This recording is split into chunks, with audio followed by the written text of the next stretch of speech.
Hey everybody, this is Dr. Eric Naputi. I'm in studio with my good friend Dr. Sean McCaffrey, and we are sharing some health tidbits with you today. One of the things that I want to talk about, and it's something that you introduced me to a long time ago that I think is an amazing tool, whether you're a patient trying to figure out the cause of your care, of your problem, or if you're a doctor. Yeah. And it's the 24-hour urinalysis that you do. Tell us a little bit more about the 24-hour UA, and then I want to kind of dig into the cool stuff you're talking about now with the epigenetic standpoint with it. Right. So let's roll, man. All right, cool, yeah. So it's an integrated urinalysis panel, and that's what you're really doing. Because sometimes it gets confused with hospitals because they run a standard 24-hour UA. Right. It's a standard, it's just looking at what's in there. It's not what we're talking about here. We're talking about a body audit. Yeah. You're going through and you're looking at the body and you're running an audit of the body and you're saying, okay, where are you paying your bills and who are you not paying? And once you figure out who you're paying and who you're not, all of a sudden it's like, all right, I can see where the fires are. So it's a total body audit is what we're doing with this thing. So we're looking at it, we're saying, okay, we're gonna go through the body, we're looking at it, we're running this integrated panel, and it's looking at it from a standpoint of use and waste. What are you using? What are you throwing away? So as we look at this thing, we say to ourselves, okay, there's always the pathology section, right? You're always looking at the easy stuff, is there glucose, ketones, proteins, things like that in there? All right, we can deal with that. But then you get into the meat of it. And the meat of it reads like a book. It's a story. It's telling you things. So test by test, individual things, and we're looking at really 24 unique different things in the body. When you read these by column, they tell you a little piece of what's going on. But then when you blend, all of a sudden you have random words that fit into a book. And now you've got a little nursery rhyme. You start reading through and you're like, oh my God, I can see Jack and Jill went up the hill. They went up. What happened when they landed in the well? Oh my God. You get to see this, and you see this in the body. Yeah. And that's what's so amazing about this. It's a blueprint that's telling you where the body's going. It's saying, you know what, man? You better pay attention. There are falls ahead. And if you're busy looking around like this and you hear the rushing water and over you go. Well, what I like about your urinalysis test is, first of all, we always talk about to see is to know and not to know is to guess. Absolutely. Right? And we don't want to guess. I mean, that's how we can get people better, is to know exactly what we're going to do. And we've talked about this a long time because, I come up with the mindset, let's look at the blood, let's look at the blood. I like to look at blood, but I love what you say.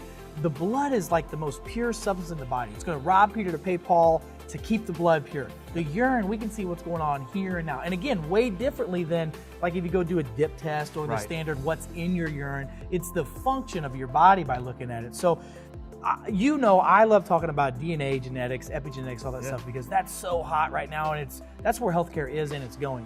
Let's talk a little bit about that in relationship to the urinalysis testing. Sure, absolutely. So you look at this thing, and it all goes back to this. You have an HPA axis in the human body. Okay, it's hypothalamus, pituitary, adrenal. That's what's going on inside. Your hypothalamus is a really cool piece. When God put us together, He made this really special. It sticks down below the blood-brain barrier into the blood. So it's monitoring what's going on inside, but then it uses your perceptions of your environment to monitor what's happening on the outside. And what does that mean? It's using your sight, your vision, right? Your hearing. It uses taste, smell, touch, all of those things we call senses. It's using those to perceive the outside world. So He's monitoring the inside world, He's monitoring the outside world. That's the H. Now that's His job. When He perceives a threat, anything, He says, uh-oh, I better tell the pituitary there's a bear over there in the trees, right? And so He tells the pituitary. Now the pituitary, he's the master gland, right? He's running the show. Sure. He's the guy that is the conductor of the orchestra of the 50 trillion cells that make up the human body. Kind of a big deal. He's the big boy. He's the big boy on the block, right? So he's telling everybody what to do, and he says, I better pull the adrenal line. And so he yanks that chain, and the adrenals start going, blah, blah, blah, blah, and they clang, clang, clang, clang, clang. And the body says, oh my gosh, there's a bear. Everybody run into the bunker and hide. Sure. So the HPA axis is how the body functions, is what it does. Now, when you start talking about epigenetics and how it works, first off, genetics, right? We all believe genetics is in charge of everything, right? It's your genes. You have nothing wrong with you. It's not your fault. Right. Your genes are causing it, right? We're victims. We're victims of our genes. It's BS. I got to say it in a nice way. There you go. Yeah, it is. It's not true. You're okay? Right. Your genes are a blueprint. Right. They're a library book. If your body says, man, I need another cell in the heart, you pull the library book off for how to build a cell, but someone's got to read it, someone's got to build it. That's right. And that's where this HPA axis comes in. It says, hey, we need to build. We got a bear over here. We got to do something. We got to handle it. So all of a sudden, this thing gets stimulated. when it gets stimulated, the body says, okay, it's time we got to start building. Go dig into the genes. Now, epigenetics means above genetics. Yeah. Looking down on the genes, looking from above down in. And we say, okay, wait a minute, that's not genetics, it's above it. And it's looking down. And what it means is, how can we influence the gene to react? How can we influence? Grab that library book, start building me a heart cell if I need one, and not a toe cell.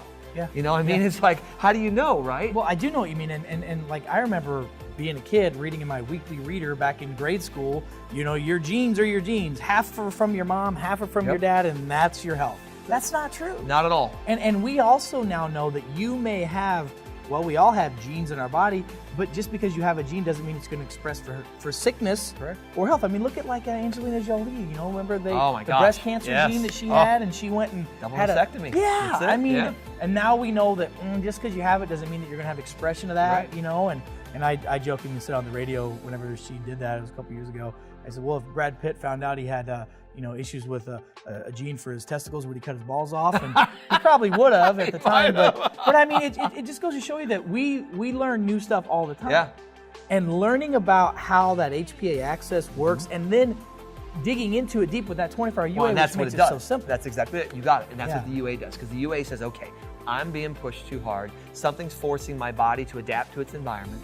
And it's all of a sudden saying, how is it doing? Right. How is it doing? You know, I look at all these genetic tests that are out there right now. They're the darling of the world. Everybody can get their genetic test done on TV. You see the commercials and this, that, and so on. And you look at that and you think to yourself, okay, that's a great idea, but now what? Exactly. Oh, look, you got a gene. Well, what do you do about it? Now what? Exactly. And it's thousands of dollars for these tests, and they get so excited to tell you that, oh, this is the gene. It's like George Goodhart used to tell this story. His amazing doctor. I know you've heard of George before. Amazing genius guy. And I remember him telling the story, and you've probably heard it before. And I'm probably going to screw it up a little bit. He used to talk about how a lady would come home, and there's this giant thing in her bathtub. And this giant, so she calls the police and goes, there's this giant thing in the bathtub. It's got 4 legs and it's got black and white stripes on it, and it's got this mane and this long tail, and all these people come over and they diagnose, and she spends all this money, and they find out you have a zebra in your bathtub. And she's like, oh, thank God, now she knows what it is. Who cares what are you gonna do about the damn zebra in your bathtub? That's right. But that's what we're talking about. No, because, that's exactly it, man. You know, like I love when patients come to our office and they say, you know, doc, I've been diagnosed with idiopathic syncope, which is a fancy doctor word for you're passing out, we don't know why. Right. What the hell are you gonna do about it?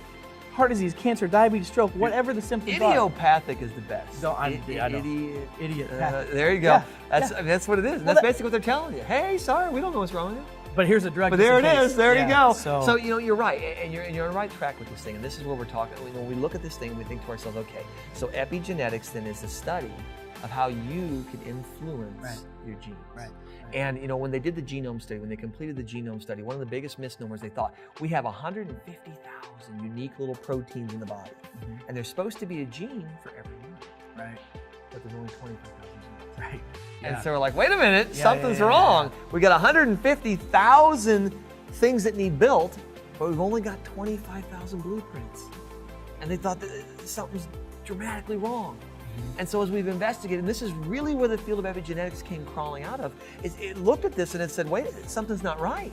And what they found was, it's how your environment that we're living in, how the mechanical stresses, the traumas, the accidents, the diets, the nutrition, the emotions, it's how they send signals into that body, and it reads the book a certain way. So it all goes back. At the end of the day, all that stuff goes back to balancing out the stresses in your life. That's what it is. Physical, chemical, neuroemotional stresses. The better that your body is balanced, the better your body has a chance to heal, that HPA axis works, and the epigenetics can then go back and tell the genes what to do, and you can become healthier. Absolutely, and you see it all the time. When you see someone go through spontaneous remission, just think about it. So-and-so had some type of cancer, they go through spontaneous remission. And what'd they do? They go into the doctor's office, you're sick, you don't feel good, they're like, you know what, I'm done. I'm done with all this, I'm walking away, I'm gonna live my life the way I should have been doing it all along. And as soon as they do that, spontaneous remission. And you look at that and you hear there's all kinds of stories about it. Now, I'm not saying everyone go do that, right? I'm just saying that it happens. And so we look at this and we say, well, gosh, what if we had a tool that we could tell how your body was trying to get your genes to respond? What if we could take our, 23andMe and all these things that are out there, what if we could use one of these genetic tests, and if we could take a tool and say, oh, that's what my body's doing. That's what the integrated urinalysis panel does. So then, because I know a lot of people are listening, I mean, there's a lot of lay people out there that want to learn about health, but there's a lot of doctors that follow us as well. So tell people, how can they find out about that test? Where can they get it? How can they get their doctors to do it? Tell them about that. Yeah, absolutely. You go to McCaffreylabs.com. Yeah. That's what you do. Go online, go to McCaffreylabs.com.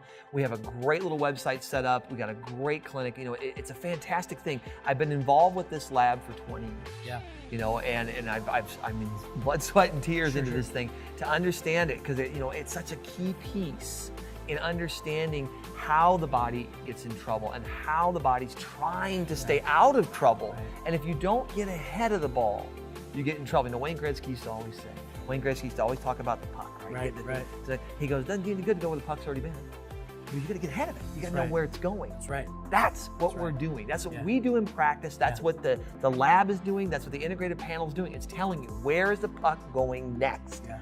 Get there. Love it. I love it, man. That's great. So listen, if you want more information about this, please go to his website. Check it out. Come into Pootie Wellness Centers. We run these tests, you guys. It's so important. If you're not doing these, doctors, you need to get doing them. If patients haven't had it done, they're so inexpensive. It's not even funny, and it gives you that roadmap. Like you said, Gretzky telling you where the puck is going to go. You need to go where your health is going. So love and appreciate you guys. Hopefully you enjoyed this. Have a great day. Until we meet again.